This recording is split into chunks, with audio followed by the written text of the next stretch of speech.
සිද්ධාවාස house plan designers YouTube channel එකට හැමදෙනාම සාදරයෙන් පිළිගන්නවා. වීඩියෝ එකේ තියෙන මාතෘකාව කතා කිරීමට පෙර සූදානමක් හැටියට වචන කීපයක් කතා කරන්න කියලා හිතුවා. එහිදී අපි මේ channel එකෙන් කතා කරන්නේ බොහෝ දුරට ප්ලෑන් ඩිසයිනින් ගැන ඒ ඩිසයින් කරන ශාස්ත්‍රයේ ඉන්න ඇට යම්කිසි උපකාරයක් වෙන දේවල් ඒ වගේම වාස්තු විද්‍යාව පිළිබඳ ඒ වගේම ෆෙන් ෂුයින් පිළිබඳ. එහිදී අපි ෆෙන් ෂුයින් වල බොහෝ දුරට කතා කරනවා වර්ණ සහ අපි අඳින වස්ත්‍රය අපි සැරසෙන ඇඳුම් වල මෝස්තර වර්ණය මොන ආකාරයෙන් පුද්ගලයාට බලපානවද කියන එක. අපි ඇත්තටම ගයක් සක්‍රිය කරනවා. එහෙම නැත්නම් ගේ වාස්තු බලනවා කිව්වට ගයක් අජීවී වස්තුවක්. ඇඳුම අජීවී දෙයක්. නමුත් අපි ඒ හැමදේම සුභ ආකාරයට සකස් කරන්නේ පුද්ගලයාගේ සාර්ථකත්වය සඳහා. පුද්ගලයාට නිදුක් නිරෝගීව සුවපහසුව ජීවත් වීමට අවශ්‍ය පරිසරය සකස් කිරීම තමයි ඒකෙන් සිද්ධ වෙන්නේ. ඉතින් ඒක නිසා මම හිතනවා වස්ත්‍ර ඇඳුම් ගැන ෆෙන් ෂුයින් වලින් සඳහන් වෙලා තියෙන ඇඳුම් ගැන කතා කිරීම වැදගත් වෙනවා කියලා අපේ එදිනෙදා කටයුතු අපි කරන වැඩ කටයුතු ඒව සාර්ථක වීම සහ නිරෝගීව ජීවත් වීමට. එහිදී ප්‍රථමයෙන්ම අපිට සිද්ධ වෙනවා අපි ජයග්‍රහණය කිරීමට අපි සාර්ථක වීමට බලාපොරොත්තු වෙන්නේ මොන අංශයෙන්ද මොන දෙයින්ද කියන එක. ෆෙන් ෂුයින් වල සඳහන් වෙනවා අපේ සිරුරේ පිටවෙන ශක්තිය ඒ ශක්තිය අපේ සිතුම් පැතුම් වලට සහ ඒ වගේම අපි ඇසුරු කරන පුද්ගලයන් අපි පවත්වන බාහිර සම්බන්ධතාවලට බොහෝ ප්‍රතිචාර දක්වනවා කියලා. එහිදී අපි අඳින ඇඳුම ඉතාමත් වැදගත් කියලා ඒ ඇඳුමේ ස්වභාවය අනුව අපිට ඒ ශක්තියින් සුභාත්තට හරව ගන්න පුළුවන් කියලා ෆෙන් ෂුයින් වල සඳහන් වෙනවා. එහිදී අපි හිතමු ඒකට උදාහරණ හැටියට මම කීපයක් දේවල් ඔයගොල්ලෝ හැම දෙනෙකුටම කියන්න බලාපොරොත්තු වෙනවා. ඒ තුලින් හැම දෙයක්ම තේරුම් ගන්න කියලා මම තේරුම් ගන්න උත්සාහ කරන්න කියලා මම ඉල්ලනවා. අපි හිතමු සංචාරක ශාස්ත්‍රය. එහෙම නැත්නම් ප්‍රවාහන ශාස්ත්‍රය. එහෙම කිව්වම සංචාරක ප්‍රවාහන විතරක් නෙමෙයි. ඒ වගේ අදාළ කටයුත්තක්. ඒ වගේ දේවල් වල නියැලිලා ඉන්න කෙනෙකුට ප්‍රධාන වශයෙන්ම ඊසාන දිගින් එන සුභ ශක්තියින් තමයි බලපවත්වන්නේ. එහිදී ෆෙන් ෂුයින් වල සඳහන් වෙනවා කොළ පාට සහ නිල් පාට සිරස් අතට ඉරිවැටුණු ඇඳුමකින් සැරසීම ඒ අයට ඉතාමත් සුබදායකයි කියලා. එහිදී අපිට ඇඳුමම අපිට ඒ ආකාරයෙන් ගන්න බැරි වුණත් සමහරවිට ටයි පටියක් ඒ ආකාරයෙන් පෙරදීම ඉරිසහිතව ඒ වගේම කොණ්ඩ පටියක් පැළඳීම ඒ ආකාරයෙන් හෝ නිල් පාට හෝ කොළ පාට ඉරිවැටුණු සිරස් අතට ඉරිවැටුණු ඇඳුම් සුදුසුයි කියලා තමයි අදහස් සඳහන් කරන්නේ.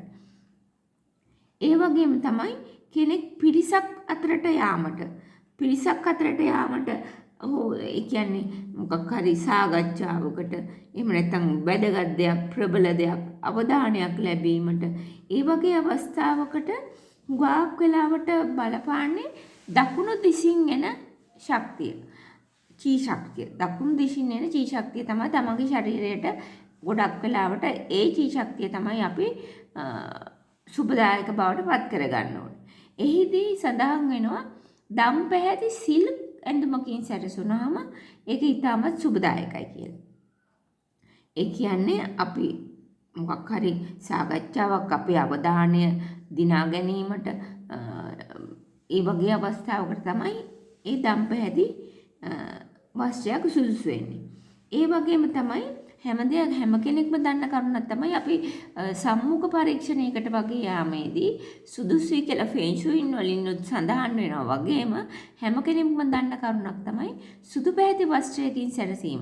අපි හිතමු ෂර්ට් එක සුදු පාටින් එහෙම නැත්නම් තව වෙනත් පාටකින් කලිසමක් එක ෂර්ට් එක සුදු පාටින් එහෙම නැත්නම් ස්කර්ට් එක සුදු පාටින් උඩට වෙන පාටක් වුණත් සුදු මිශ්‍රව සුදු ඇතුළත් අඳින ඇඳුම ඉතාමත් සුබදායකයි සම්මුඛ පරීක්ෂණයකට යාමේදී කියලා ෆෙන් ශුයි වල සඳහන් වෙනවා.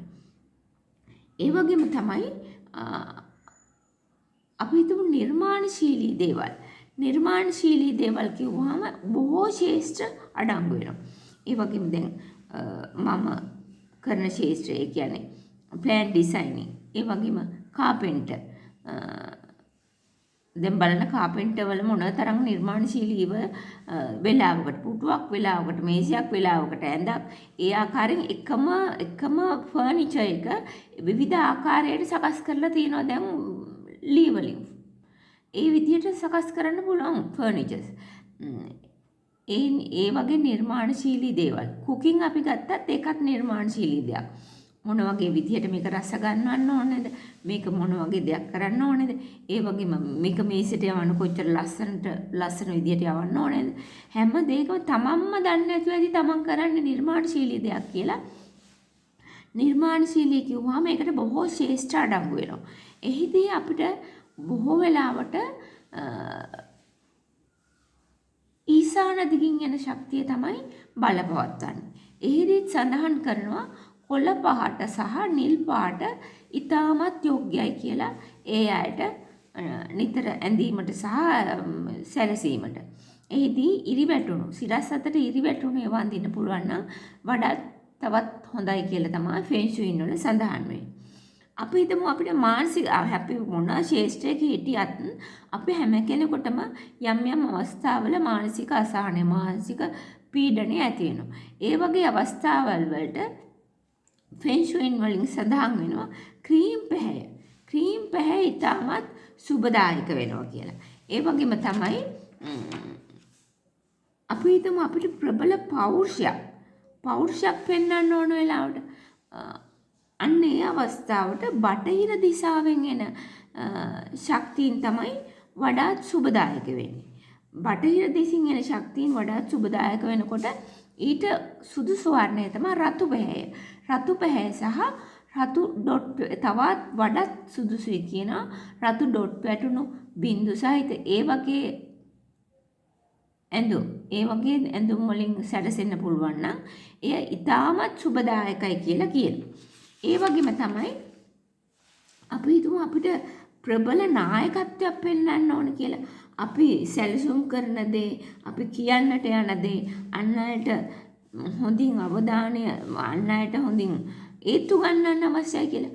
ඒ වගේ අවස්ථාවකට අපිට සඳහන් කරනවා අලු පැහැති වස්ත්‍ර සහ යම් රවුම් හැඩති යම් ඒ වගේ බිඳු හැඩති රවුම් හැඩති මෝස්තර සඳහන් වෙන අලු පැහැති වස්ත්‍ර ඉතාමත් ගැලපෙනවා කියලා.